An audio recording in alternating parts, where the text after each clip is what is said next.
Alors, ce matin, je vais commencer une série d'études avec vous.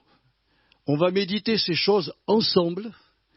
Et surtout, ce que je voulais vous dire avant de commencer à prêcher, c'est que vous n'avez pas ici un professeur d'école et des élèves. Je vous l'ai dit dimanche dernier, je me place dans la position plus. Vous avez une grande valeur pour Dieu, et moi aussi. Je suis un frère aîné parmi les sœurs et les frères de la communauté.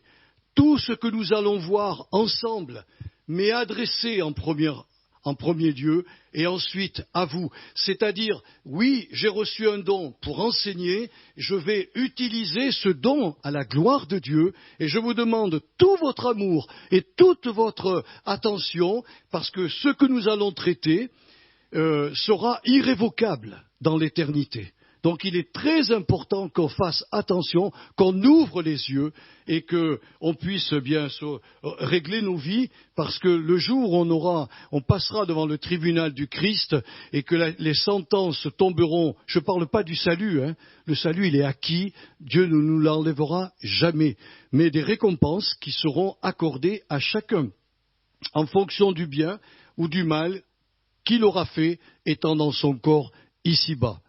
Les sentences qui tomberont seront irrévocables et éternelles.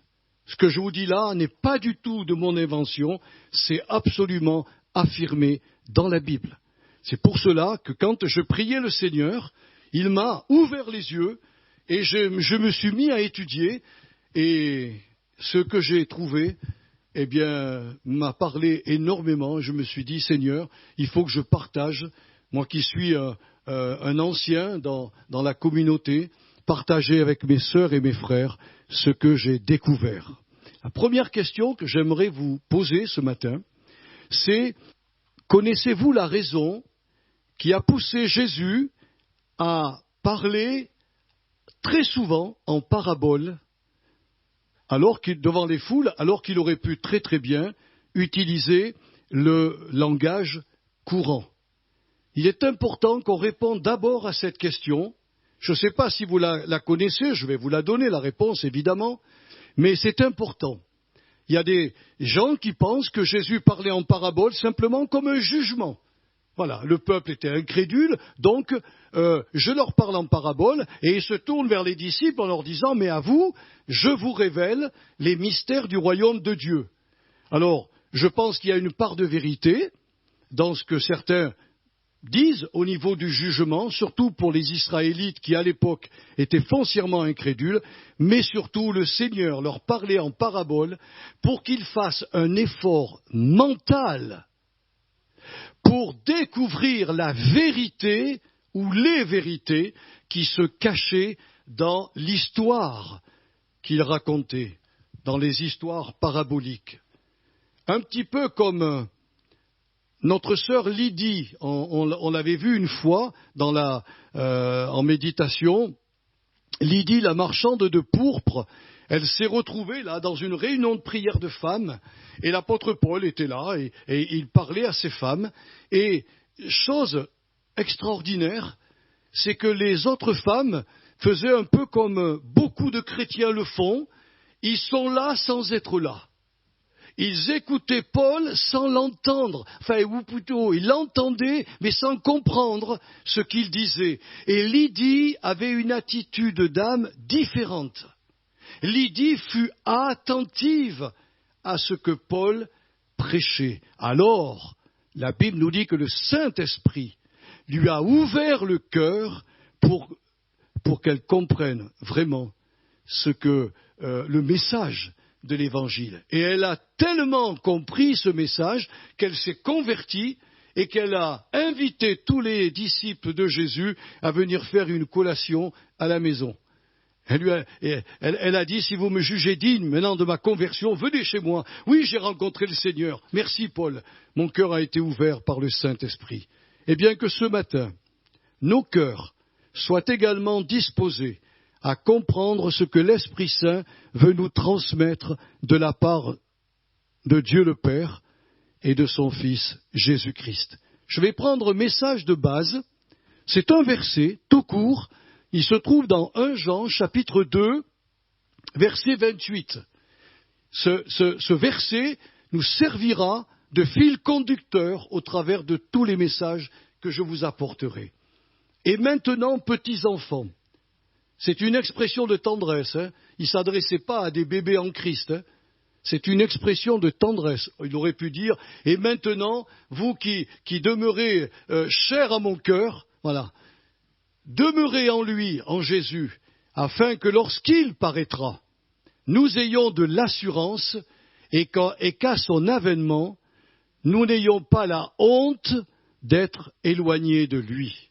Mes frères et sœurs, il parlait à des chrétiens, que nous n'ayons pas la honte. Voilà, merci. Que nous n'ayons pas la honte d'être éloignés de lui. La honte. C'est le temps de ce verbe est un temps de la possibilité. Ça peut très bien se produire. Tout dépend de vous, tout dépend de moi. Tout dépend de ma réaction et de votre réaction.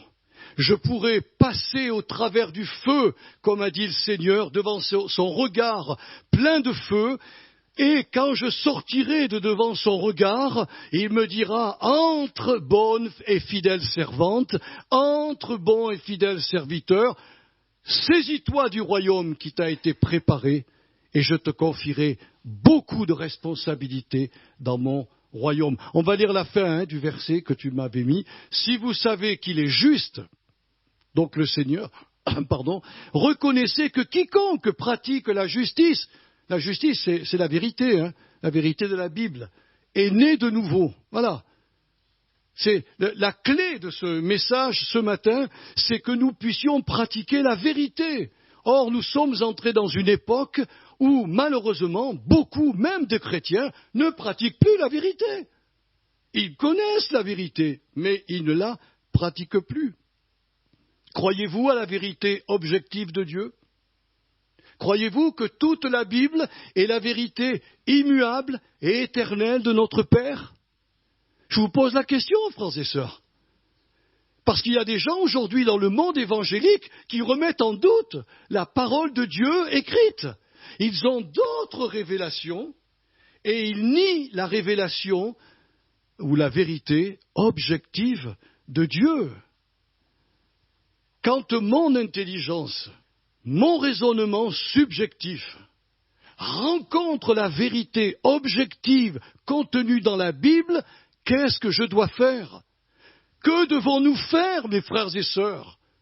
Mettre notre mentalité au diapason de la mentalité du Seigneur. C'est lui qui a raison, ce n'est pas nous.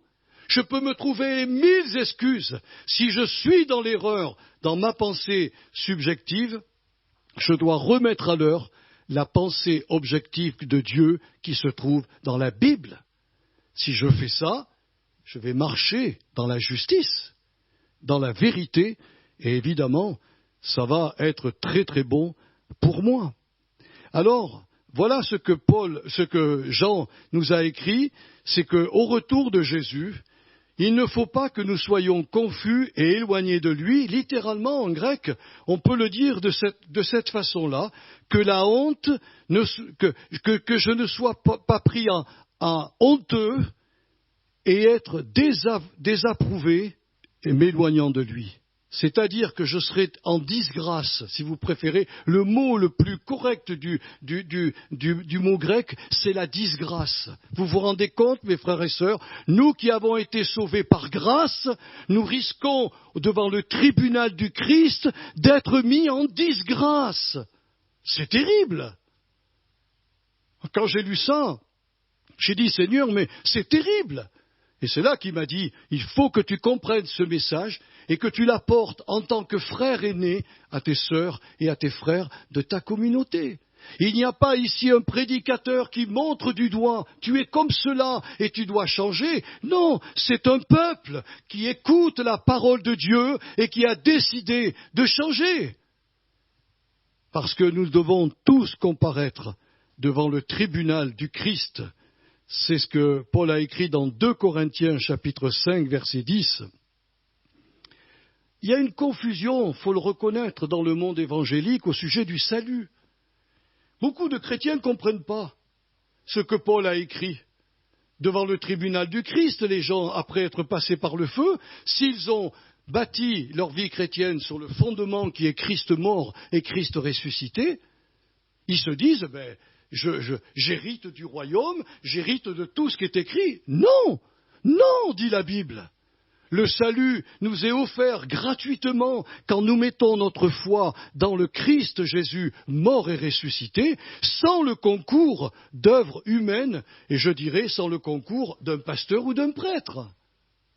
Nous ne sommes pas sauvés parce que nous avons fait quelque chose, nous sommes sauvés parce que Jésus a fait quelque chose à notre place. Et ça, le salut, il est entièrement gratuit. Alors que l'héritage du royaume céleste et la gloire ineffable qui s'en suivra dans nos âmes nous sera accordée, mes frères et sœurs, comme récompense pour avoir accompli fidèlement ici-bas les œuvres bonnes que Dieu avait préparées d'avance pour nous. Tout ce que vous faites, faites-le de toute votre âme, comme pour le Seigneur, et non pour les hommes, sachant que vous recevrez du Seigneur l'héritage du royaume. En récompense, j'invente rien, frères et sœurs.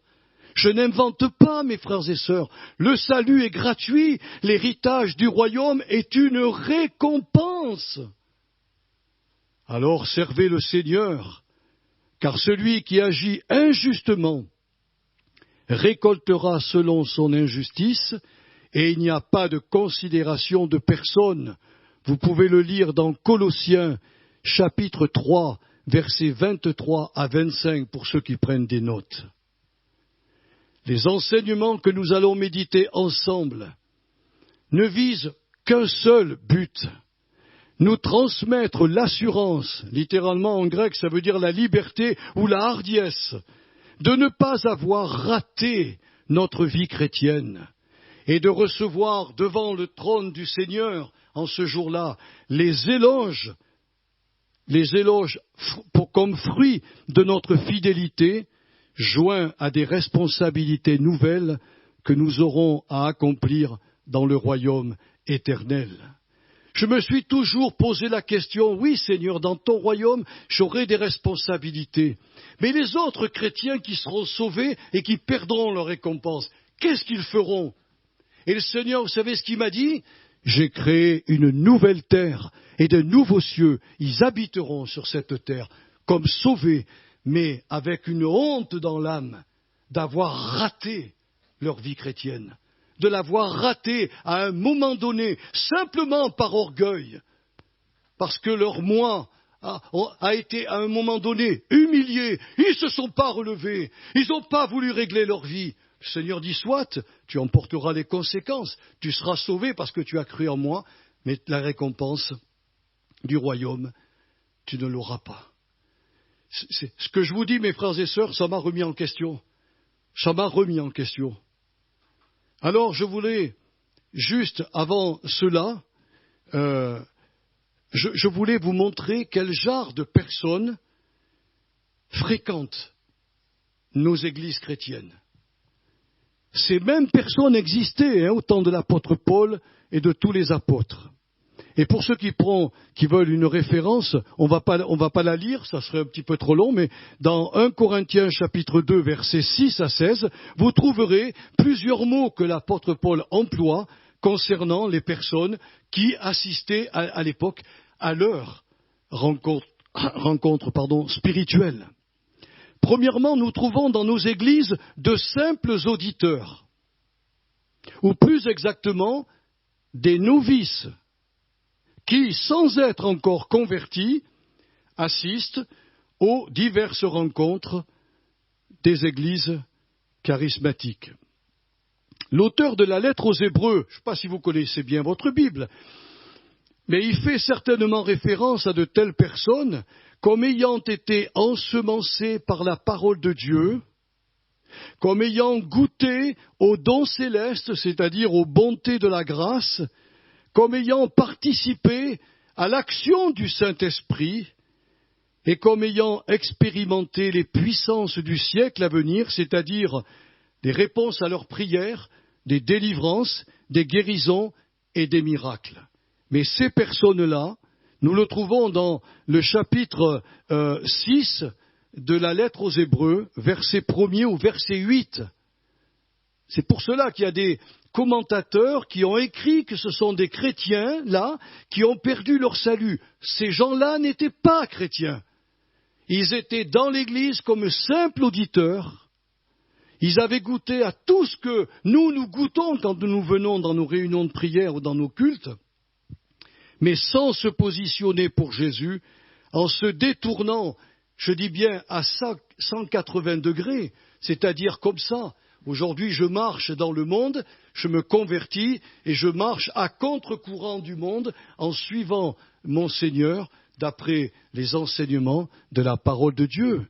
Si je suis sauvé, j'ai pris l'engagement dans le baptême. C'est pas moi qui ai forcé les gens à dire « Je veux te suivre, Jésus, selon ta parole ». Alors suivez-le, selon ce que vous avez promis au Seigneur.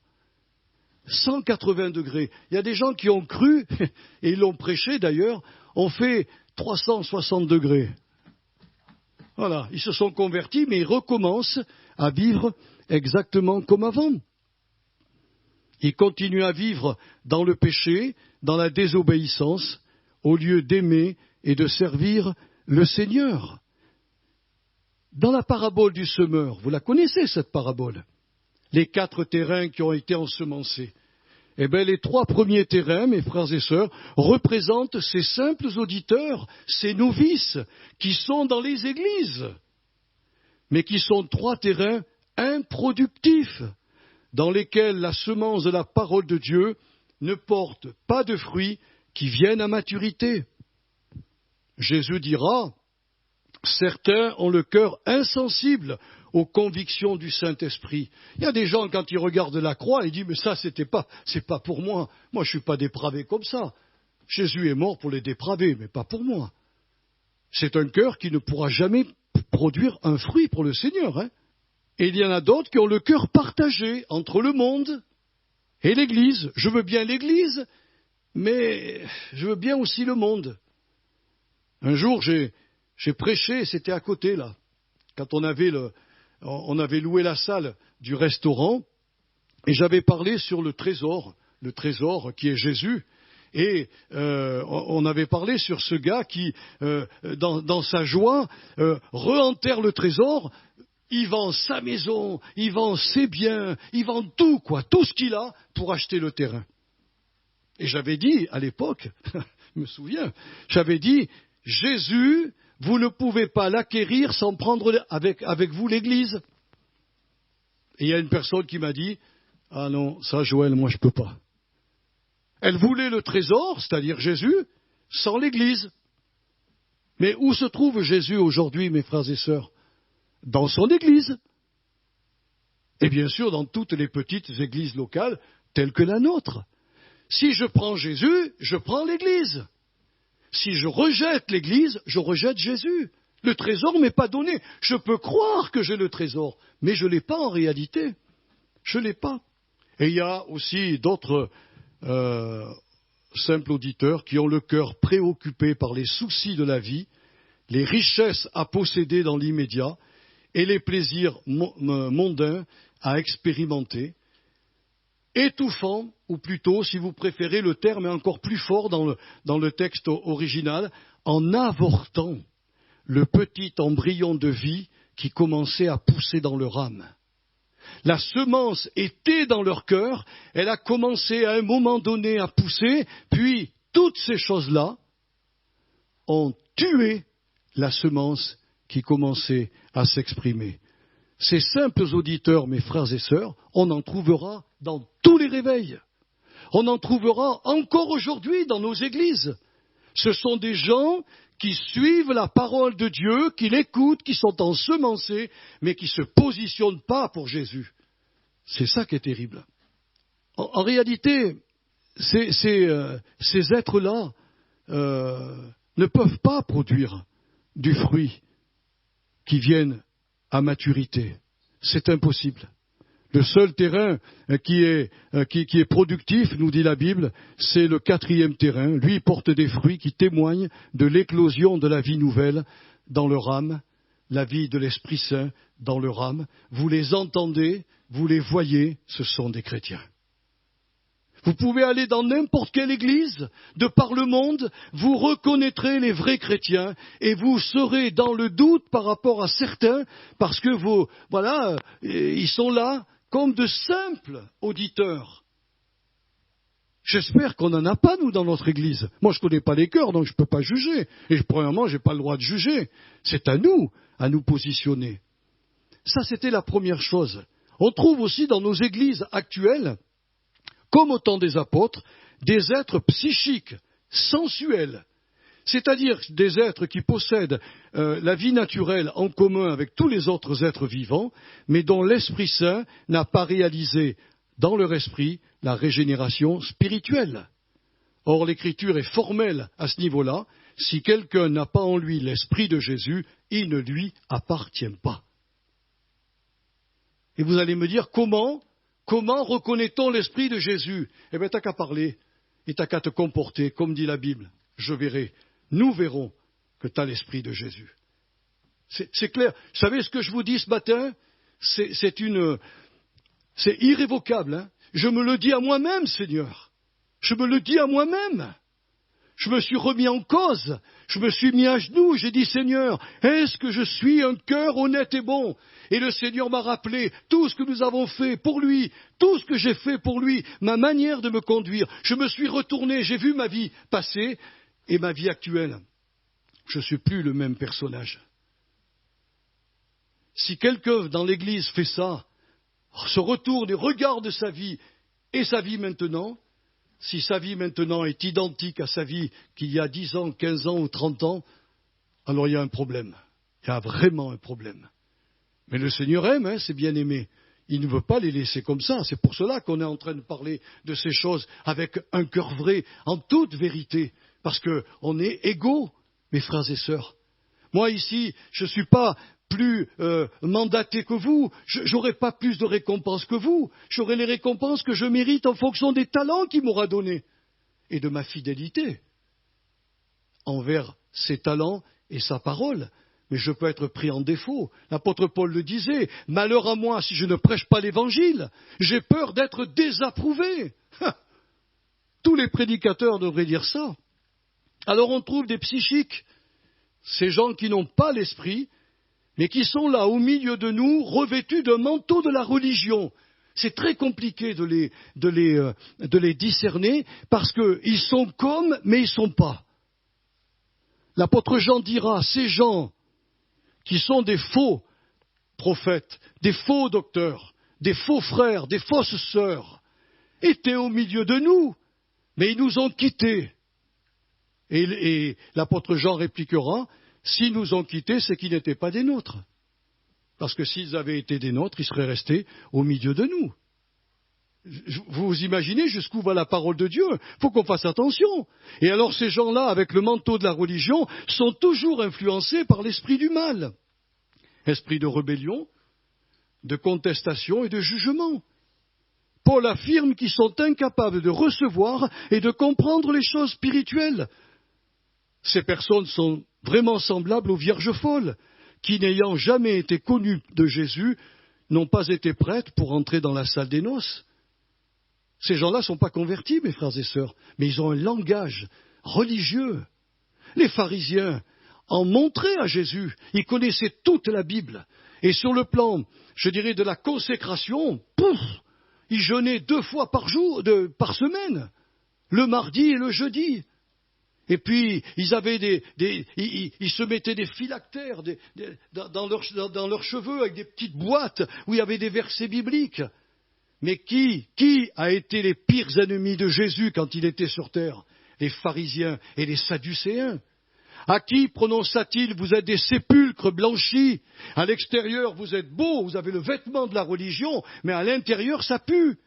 À l'intérieur, ce sont des ossements.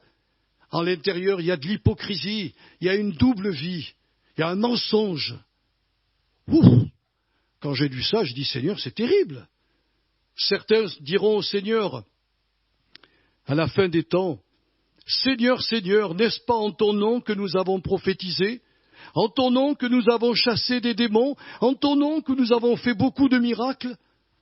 Et le Seigneur leur répondra, « Je ne vous ai jamais connu. Retirez-vous de moi, ouvriers d'iniquité. » Vous savez ce que c'est que l'iniquité, mes bien-aimés frères et sœurs ? Eh bien, c'est d'agir contrairement à la loi de notre Père dans sa parole. C'est anomia, anomia en grec. C'est le rejet de tout ce que Dieu nous demande. Vous comprenez bien que ces gens-là ne sont pas chrétiens. Étienne dira à ces personnes qui étaient en face de lui quand il prenait des pierres et qui lui jetaient au visage. Les pierres venaient cogner Étienne et il leur dira, vous vous opposez toujours au Saint-Esprit. Et il est mort en martyr. Et Paul nous recommandera dans Romains 16, versets 17 à 18, d'avoir les yeux bien ouverts sur ceux qui créent des divisions et des scandales au préjudice de l'enseignement que vous avez reçu. Il dira, éloignez-vous d'eux, car de tels hommes ne servent pas le Christ, notre Seigneur, mais leur propre ventre. Et par des paroles élogieuses, ils séduisent le cœur des gens sans malice. Plusieurs théologiens pensent que ceux qui s'acharnaient du temps des apôtres à détruire le temple saint des chrétiens étaient justement ces êtres sensuels et psychiques, d'où ce jugement sans appel sur eux.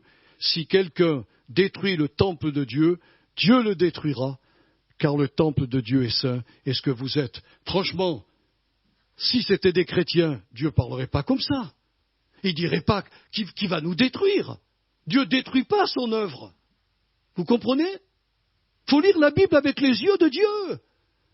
Quand il prononce une telle destruction sur des êtres psychiques, mauvais, qui font du mal à l'Église, et de tout temps nous en avons eu. Le seul problème, c'est qu'on ne les voit pas. Les religieux peuvent vivre toute leur vie dans une Église. Ils peuvent vous démontrer un tas de choses, mais au fond d'eux, ils sont contre la loi du Seigneur. Ils protestent toujours. Ils sont toujours dans la revendication. Et ils font beaucoup de mal à l'Église. Jude, dans sa courte lettre, il n'y a qu'un chapitre chez Jude, il va dire au verset 19, il va démontrer que ces psychiques, il va les dénoncer comme des fauteurs de division dépourvus de l'Esprit de Dieu. Quand vous n'avez pas l'Esprit de Dieu, vous n'êtes pas à Dieu. C'est clair ? Voyez-vous ? Ça va, vous êtes... là, je vous ai donné du... c'est pas facile à entendre, ce que je vous dis.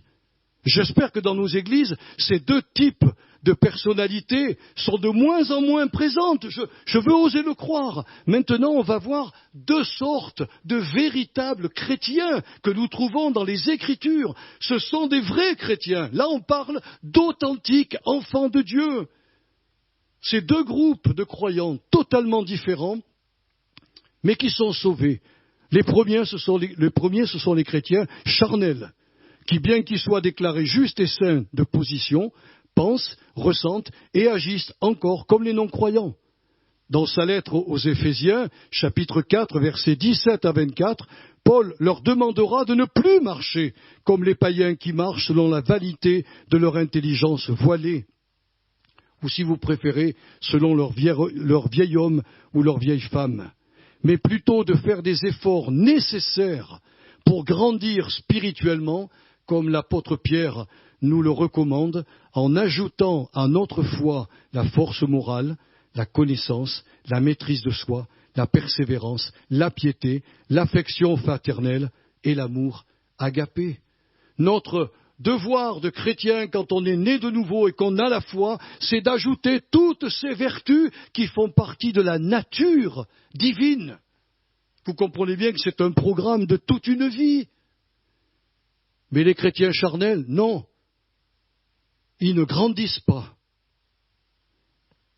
Ça peut paraître surprenant, mais ces chrétiens-là, aiment le statu quo d'une vie tranquille pour continuer à faire ce qu'ils veulent, quand ils le veulent et où ils le veulent, étant trop paresseux pour revêtir la maturité spirituelle, c'est-à-dire la nature divine. C'est la raison pour laquelle les chrétiens charnels sont si peu assidus aux rencontres fraternelles de leur église locale, si peu consacrés au Seigneur. C'est ce que je vous dis là, je me le dis à moi. Un jour, j'ai interrogé mon épouse en plein repas. Je lui ai dit, chérie, si demain on revient dans une église, tous les deux, est-ce que nous serons aussi fidèles que nous le sommes parce que nous servons le Seigneur? Elle m'a dit, je ne sais pas, j'espère. Je ne jette absolument pas la pierre à mes frères et à mes sœurs, mais la Bible nous dit qu'il m'a sanctifié, il m'a consacré, je n'ai pas le choix, il m'a consacré. Si je ne rentre pas dans la consécration, devant le tribunal du Christ, je rendrai des comptes, parce qu'il m'a tout donné pour grandir. Le chrétien charnel, il se voit dans toute la Bible. Les apôtres ont écrit à toutes les églises parce qu'il y avait à l'intérieur d'eux des chrétiens charnels. À 2 reprises, Paul va prévenir ce genre de chrétiens que s'ils persistent à pratiquer les œuvres de la chair, ils seront privés d'entrer ou d'hériter, comme on l'a vu tout à l'heure, le royaume de Dieu.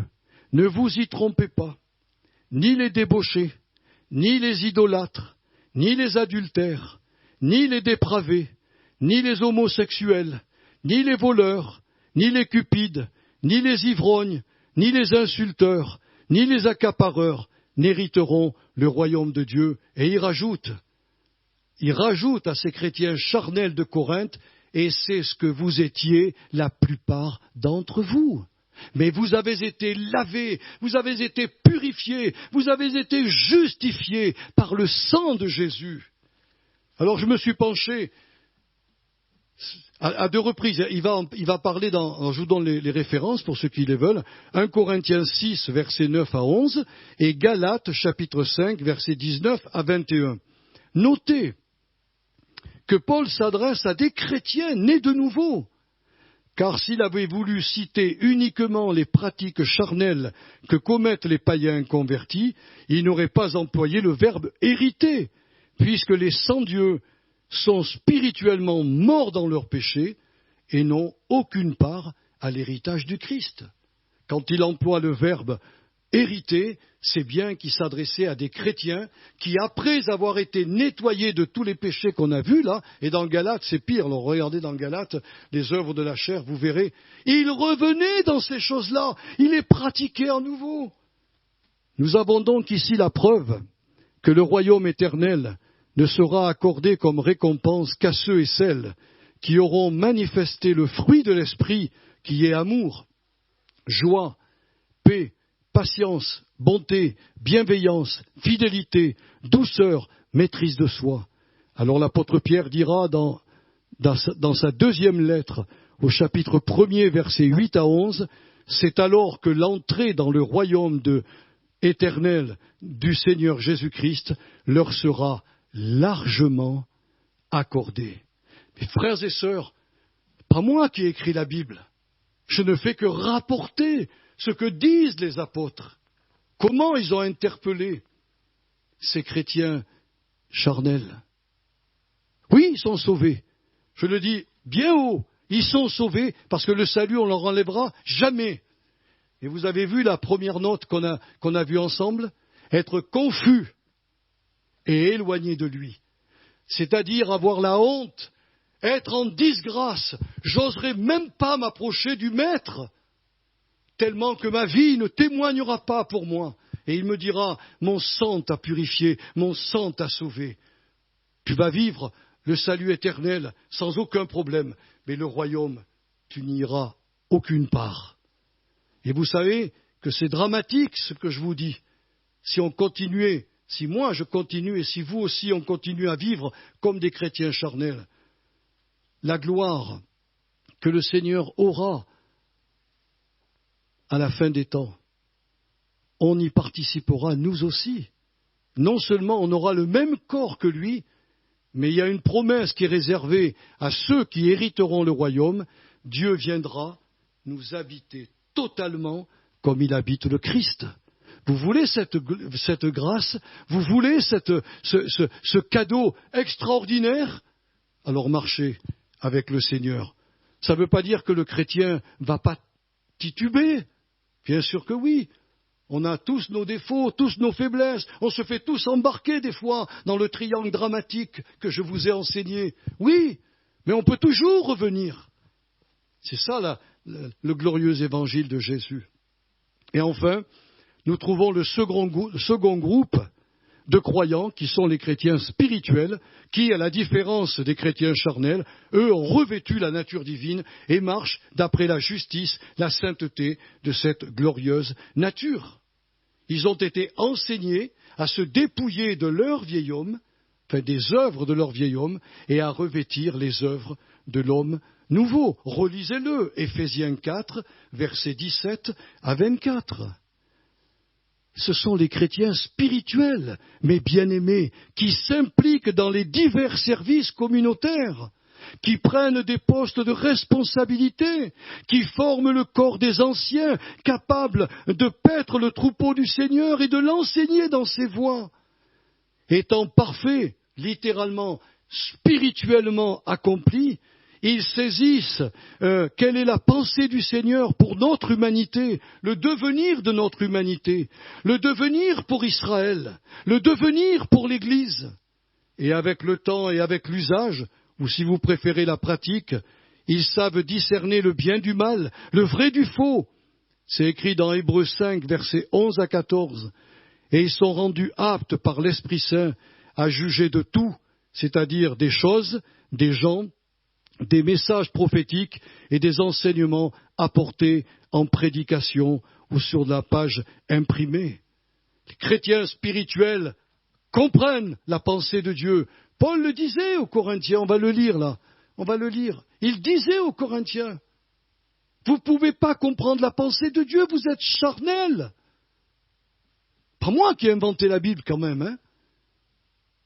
Alors, voilà la question fatidique. Je terminerai sur cette question après avoir lu évidemment ce texte et avoir juste donné un petit commentaire. Puis-je vous demander, chers frères et sœurs, à quel groupe vous appartenez? Et ça, c'est vous qui pouvez répondre individuellement, avec tout ce que je vous ai donné comme matériaux. Si quelqu'un dit « Oh, mais moi, je suis qu'un simple auditeur », convertis-toi, rapidement, vite, et sers le Seigneur. J'espère qu'il n'y a pas au milieu de nous de ces psychiques terribles, mais on en trouvera toujours. Par la grâce de Dieu, ce n'est pas en permanence qu'on les voit dans les églises, mais quand ils viennent, ils nous font du mal. Hein. Faites-vous partie d'un de ces groupes de croyants, charnels, spirituels?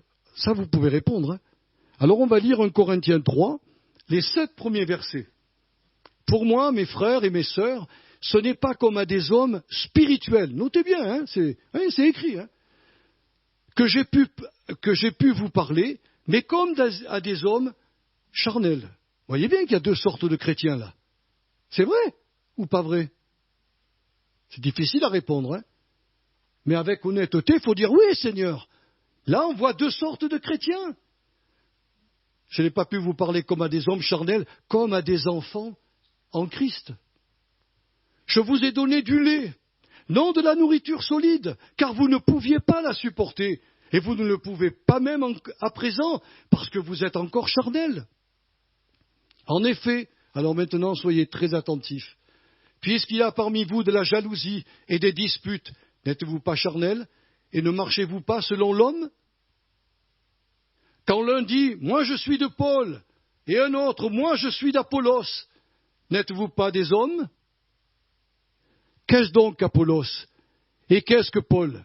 Des serviteurs par le moyen duquel vous avez cru, selon que le Seigneur l'a donné à chacun.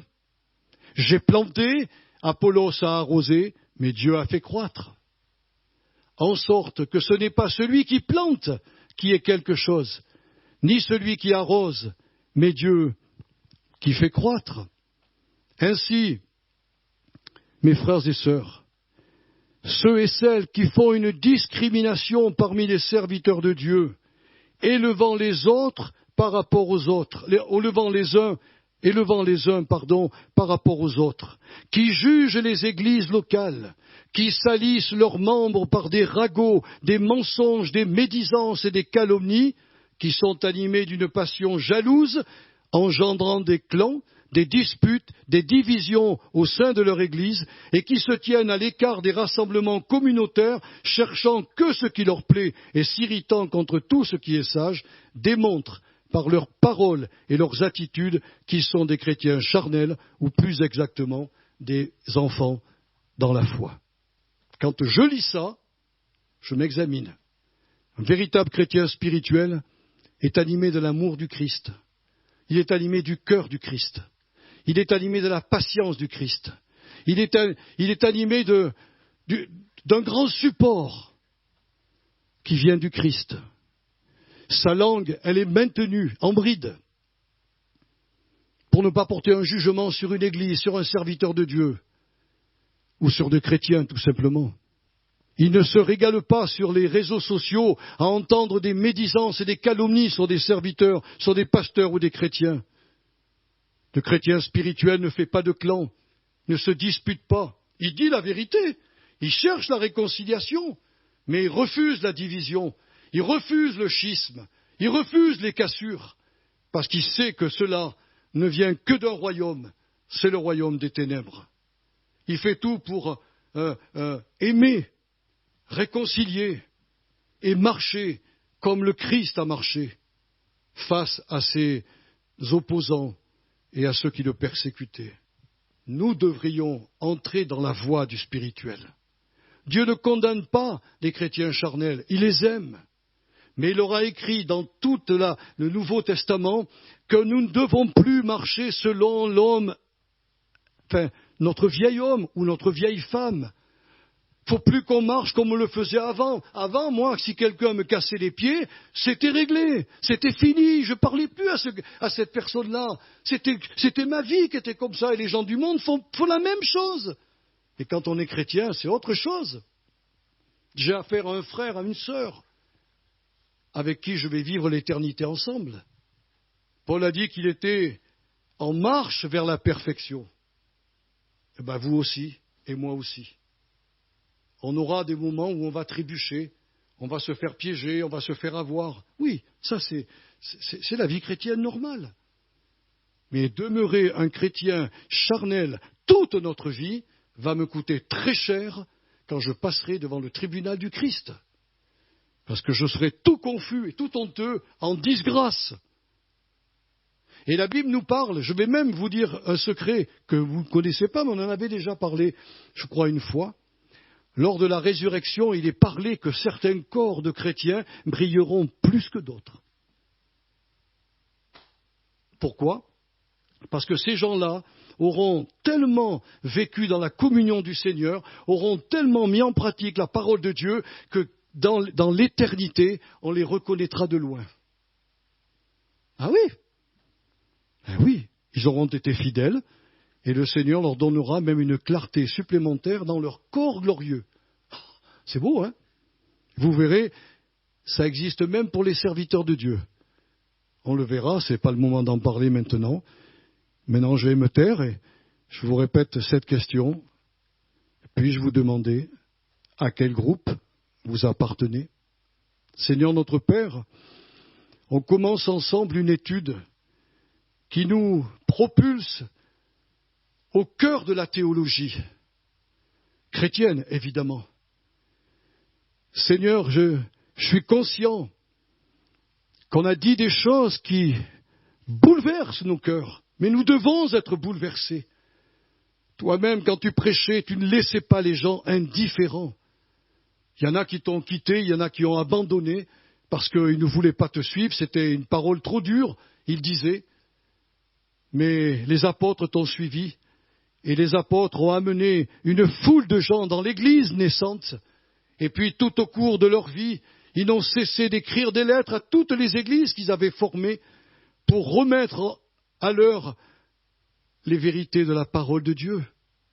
Alors Seigneur, Je crois que mes sœurs qui sont présentes et mes frères ce matin croient à la vérité objective de la Bible, que tu ne t'es pas trompé, que ce que tu as écrit est la vérité, et que nous devons, nous, avec nos petits raisonnements subjectifs, nos pensées subjectives, nous mettre au diapason de ta parole et changer ce qu'il y a à changer. Oui, Seigneur, on doit le faire.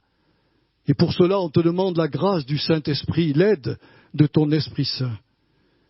Voilà, Seigneur, j'ai donné cette première partie. On continuera à voir, lors d'un prochain culte, la nourriture que tu donnes aux chrétiens charnels et la nourriture que tu donnes aux chrétiens spirituels, elle est totalement différente. Et c'est en cela que nous allons voir le Saint-Esprit travailler les cœurs et amener plusieurs, certainement, à se remettre en question devant toi.